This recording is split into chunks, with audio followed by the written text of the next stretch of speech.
It was the fall of the year, a time when darkness fell early and fast, draping everything in shadow. At just 6 p.m., the sky was already blackened, casting a haunting contrast to the garish lights of a McDonald's restaurant in the heart of a sketchy town. Inside, a 7-year-old child sat across from her grandmother, with her little sister giggling next to her. They were savoring a rare treat, barely aware of the tension seeping in from the street beyond the restaurant's walls. This was a place where gang fights often erupted without warning, a place where fear lingered as thickly as the scent of frying oil. The playroom stretched before them like an alien landscape, a strange, empty world where the bright reds, yellows, and blues of plastic slides and crawling tubes seemed to pulse with their own kind of life under the low, fluorescent lights. The little girl's shoe squeaked slightly as she stepped onto the linoleum floor, her sister close behind her. The room should have been filled with children's laughter and shrieks of excitement, but tonight it was still and silent. The absence of sound was as unsettling as the faint buzz of the overhead light that flickered now and again, casting dancing shadows across the walls. The child looked around, an uneasy feeling bubbling up from somewhere deep within her. She felt as though she were trespassing in a place that, for some reason, didn't want them there. The familiar, comforting shapes of slides and tunnels looked wrong in the dimness, transformed by the shadows into strange, looming creatures.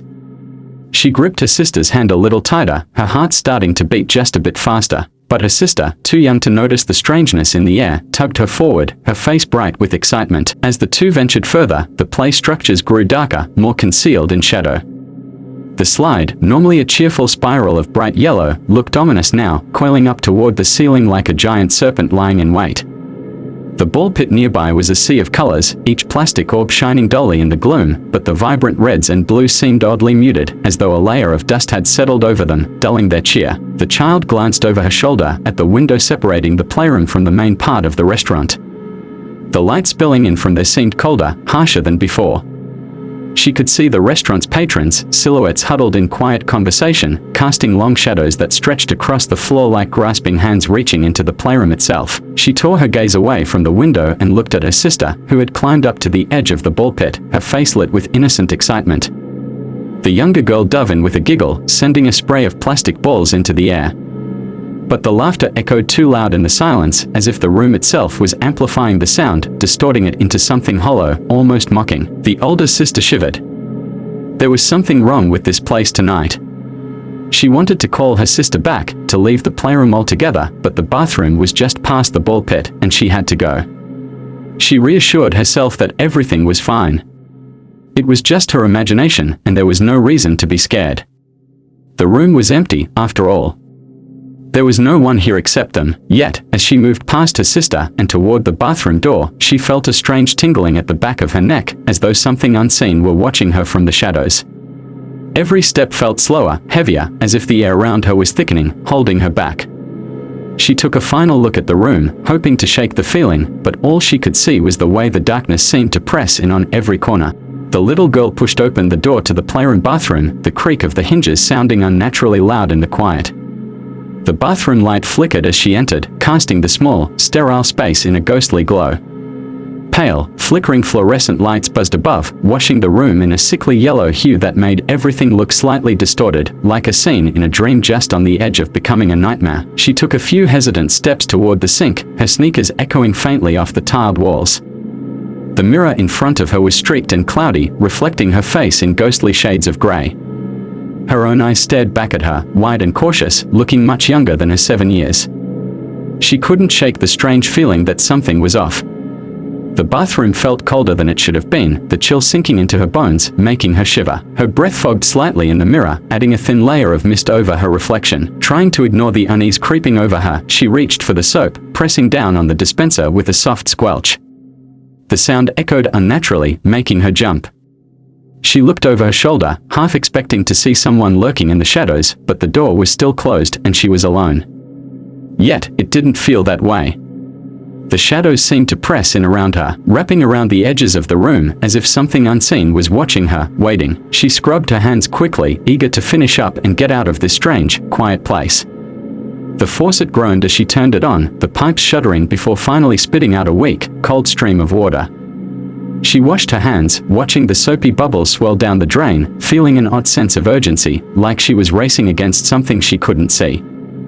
The light flickered again, the shadows dancing across the walls, stretching and twisting, playing tricks on her already fearful mind. As she rinsed her hands, she heard a faint sound, a soft, almost imperceptible whisper. She froze, straining her ears, her heart thudding in her chest. The sound was gone, replaced by an eerie silence that felt even heavier than before. She looked up into the mirror, her eyes scanning her reflection, half expecting to see something standing behind her. But there was nothing, only her own wide eyes staring back, a small, frightened face surrounded by dim shadows. The light flickered once more, and for a brief, terrifying moment, she thought she saw movement in the corner of the room, a dark shape shifting just beyond her line of sight. She spun around, but the bathroom was empty. She was sure of it now, something was watching her, lurking just out of view. Her heart pounded as she dried her hands quickly, her movements frantic, desperate to escape the strange presence that seemed to hang in the air. Without another glance in the mirror, she turned and dashed toward the door, her hand gripping the handle tightly as she pulled it open. She could feel the weight of the shadows pressing against her back, as though something unseen was reaching out, trying to pull her back in. She didn't stop to look.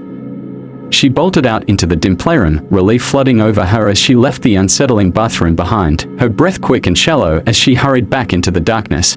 The door creaked as she stepped back into the playroom, her heart still racing from the strange tension in the bathroom. The room was eerily silent, as if every sound had been swallowed by the shadows that lay thick around her. Only a faint glow from the streetlights outside seeped into the playroom, casting long, twisted shadows over the slides and climbing tubes. Her sister was nowhere in sight, and the stillness pressed in like a heavy blanket, muffling her breaths and making her feel small, vulnerable. She took a step forward, intending to find her grandmother, when suddenly, a strong hand shot out of the darkness, clamping around her arm. She was yanked down to the cold floor, her knees hitting the linoleum hard. She opened her mouth to scream, but another hand covered it, pressing firmly, silencing her. She tried to struggle, but the grip was unyielding, rough but cautious, and she could feel the rapid breaths of the stranger close to her ear. "Shush," he whispered, his voice a harsh, urgent hiss. The sound was barely more than a breath, but it cut through the darkness like a knife, filling her with a terror she had never felt before. She lay frozen, her heart pounding in her chest, her eyes wide and staring into the dark playroom. The stranger's hand over her mouth made it hard to breathe, each shallow breath fogging in the chill air as she struggled to stay calm. Slowly, she lifted her gaze toward the large glass window that separated the playroom from the main restaurant. Her eyes focused on the strange, chaotic scene unfolding on the other side. Shadows danced wildly against the walls as people moved in a frenzy, their faces twisted in fear and confusion. There, in the center, a man stood by the register, gripping a gun in his hand. She couldn't make out his features, but the silhouette was unmistakable, the shape of the weapon glinting in the dim light was terrifyingly clear. She stared, transfixed, too young to fully understand the gravity of what was happening but old enough to feel the danger thick in the air. People were yelling, their voices muffled through the thick glass, and the sound of someone crying reached her ears, faint but haunting. She watched as some patrons ducked under tables, others pressed themselves against walls, their eyes darting frantically, searching for an escape. The stranger holding her shifted slightly, loosening his grip just enough for her to breathe more easily. She could feel his hand trembling, as if he, too, was gripped by fear. She dared not move, not even to look at his face, sensing that any sudden motion might draw attention to their hiding spot. The world outside the playroom felt far away, almost unreal, as she lay there, hidden in the shadows, with a stranger whose only protection for her was his silent urgency and the darkness around them. She closed her eyes, hoping that when she opened them, the nightmare would be over. But the muffled shouts, the echo of cries, and the stark terror of the gunman on the other side of the glass told her otherwise. She was trapped in this strange, shadowed space, with only her breaths and the trembling stranger beside her, surrounded by a danger she couldn't understand and a memory she would never fully recover. Time seemed to stretch and blur as she lay on the cold floor of the playroom, her heart pounding like a drum in her chest. She could hear nothing but the stranger's shallow, controlled breaths close to her ear and her own muffled heartbeat, thundering in her ears. Outside the glass, chaos continued to ripple through the dimly lit restaurant. Shadows flickered and danced across the walls as people shifted, crouching and hiding, hoping to stay unnoticed by the gunman near the register. Her eyes stayed fixed on the scene unfolding beyond the window, too terrified to move, yet unable to look away. The man by the register looked like a dark figure from a nightmare, holding the room hostage with a single, glinting object in his hand. Occasionally, he would shout something, his voice muffled but sharp, punctuated by wild gestures. His erratic movements created a sense of dread, and though she couldn't understand his words, she could feel the threat in every motion he made. And then, as suddenly as it had begun, there was a new sound, one that filled her with a flicker of hope amidst the fear. Sirens. Their distant wails grew louder and louder, cutting through the thick tension that weighed down the air. Blue and red lights began to flash outside the restaurant, reflecting off the glass in broken, ghostly patterns that painted the room in brief, surreal bursts of color. Police cars pulled up to the building, tires screeching as they skidded to a stop. The officers poured out, moving quickly, their dark silhouettes blending with the night as they took positions around the restaurant. The gunman seemed to freeze, his head turning sharply toward the front entrance. She could see the panic ripple through him, his movements becoming more frantic, more unpredictable. He took a step back from the register, his eyes darting around as if searching for an escape, but the officers were already closing in. She held her breath, watching as one officer moved closer to the door, his gun raised, the seriousness in his stance evident even through the glass. The stranger who had pulled her down whispered again, his voice softer this time, as if reassuring her. "Stay still. Don't move." She clung to his words, grounding herself in the present moment, in the solid, steady presence of this stranger beside her. The flashing lights outside grew brighter, casting strange, fractured shadows that painted the playroom walls in a dizzying array of red and blue. She squeezed her eyes shut as the first sharp command was shouted from outside. It was a booming, authoritative voice, demanding that the gunman drop his weapon. She opened her eyes just a sliver, her body trembling, to see the man hesitate, his hand twitching as if he were weighing his options, trapped between surrender and desperation. And then, in one agonizingly slow motion, he lowered the gun. Relief washed over her in a sudden wave, but she didn't dare move, not until the officers had fully entered, disarming him and escorting him out of the building. The tension in the room began to lift, replaced by the murmur of patrons slowly rising from their hiding spots. Finally, the stranger let go of her, his hands releasing their gentle grip. As she was helped to her feet, she could see her grandmother and sister across the restaurant, faces filled with relief and fear as they were escorted outside by the officers. The police led her out of the playroom, the events of the night starting to blur in her mind, like a strange, dark dream she knew she would never quite forget. As she was guided out of the playroom and into the main dining area, her legs felt wobbly, and her mind was still reeling. She clung tightly to the officer's hand, the uniformed figure offering a steady, calming presence as they walked past scattered tables and frightened faces.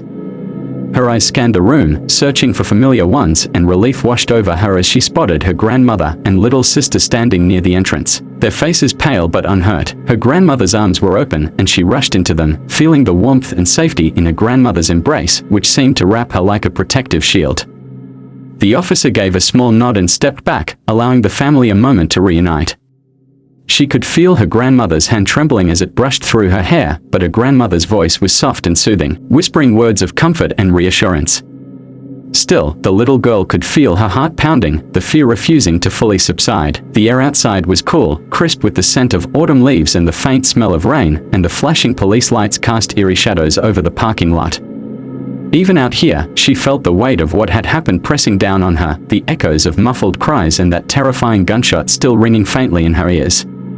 She glanced back at the restaurant, her eyes drawn to the dimly lit windows, half expecting to see the gunman's dark figure still lurking there. The officers moved carefully through the crowd of bystanders that had gathered, keeping them at a distance while they continued their work inside. Her grandmother's hand held her tightly as they walked away from the scene, her sister's small hand nestled in her own.